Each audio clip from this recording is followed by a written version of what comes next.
blau, verd, groc, vermell, blanc, ocres, negres. Esclat de colors en les rajoles de mostra. En un joc de simetria i composició. es col·loca En grups de 4. O més. O més. fins a format de pisos, sanefes. En centenars de possibilitats. Fins a l'infinit. Si ens fixem en una peça, Podem descobrir moltes històries. Els colors són petjades de la història damunt de la rajola. Quasi inalterables al pas del temps. verd, Blanc, Groc, blau, Vermell.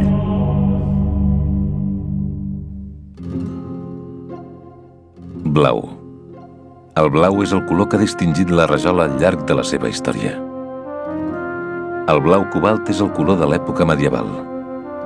Eren els segles XV i XVI, i la rajola gòtica catalana i valenciana es trobava en la seva plenitud. Amb el naixement de la rajola de mostra, s'incorpora el concepte de model, que permet escollir sobre un catàleg de mostres i que comporta una comercialització més accessible del que havien estat els mosaics romans i els alicatats islàmics. Es diu que el seu origen és en part tèxtil. Les primeres rajoles són de paviment sense colors i d'altres en blanc i blau. Símbol de riquesa i posició, en aquests inicis la rajola es troba sobretot en hospitals, esglésies i palaus, i també algunes masies.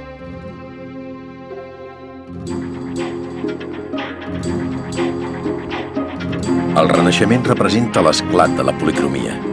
entren en joc el groc. i el verd.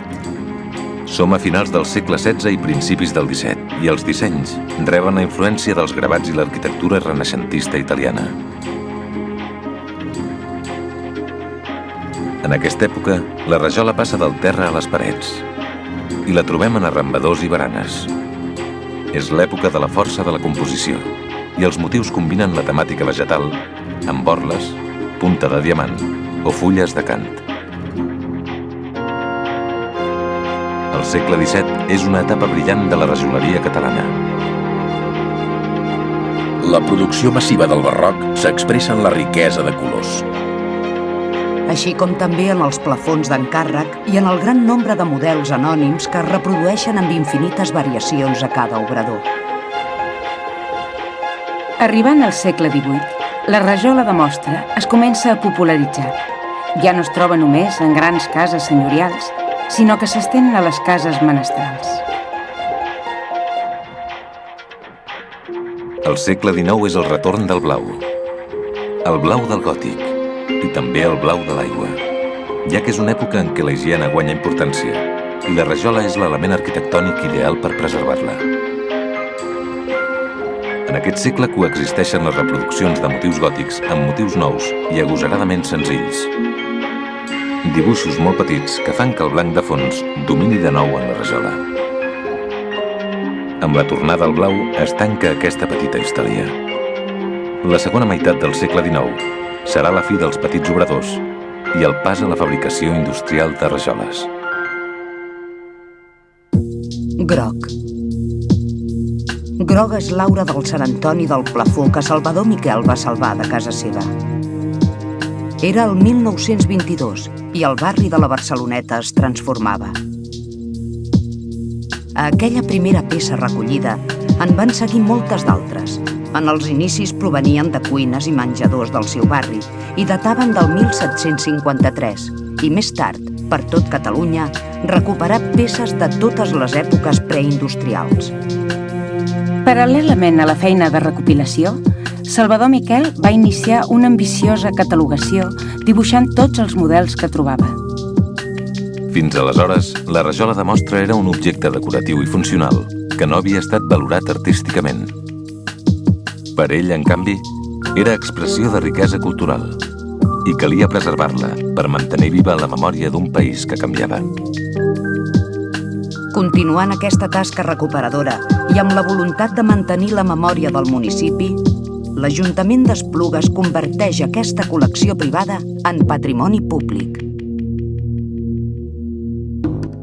Vermell, com el foc i l'argila, que són l'origen de la rajola.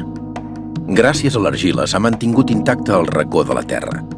un espai descobert just entre Can Tintorer i la fàbrica Pujol i Bausis, que havia estat magatzem dels panots d'argila i les peces defectuoses de la fàbrica de losetas i azulejos d'Esplugues. A obradors com aquest, els operaris dominaven totes les tècniques de producció de la rajola. Des de la preparació de l'argila fins a l'elaboració dels colors i el vernís. El foc del forn deixava les peces a punt per ser col·locades. Al racó de la Terra s'hi han trobat una rajola datada de 1863 i altres amb els motius de moda de mitjans del segle XIX. Cosa que ens indica que Esplugues era important com a centre productor de rajola ja abans de l'època d'esplendor industrial de la fàbrica Pujol i Bausis. Fins i tot algunes de les peces recollides per Salvador Miquel podrien ser fetes a Esplugues. Verd. Verd és l'entorn d'aquest museu. Els jardins de Can Tintorer, el primer museu d'Esplugues. La ciutat sempre ha estat lligada a la producció de ceràmica. Els terrenys rics en argiles en van ser la clau. Des de l'obrador descobert fins a la fàbrica Pujol i Bausis, a Esplugues sempre hi ha hagut espai per a ceramistes i terrissaires de totes les èpoques.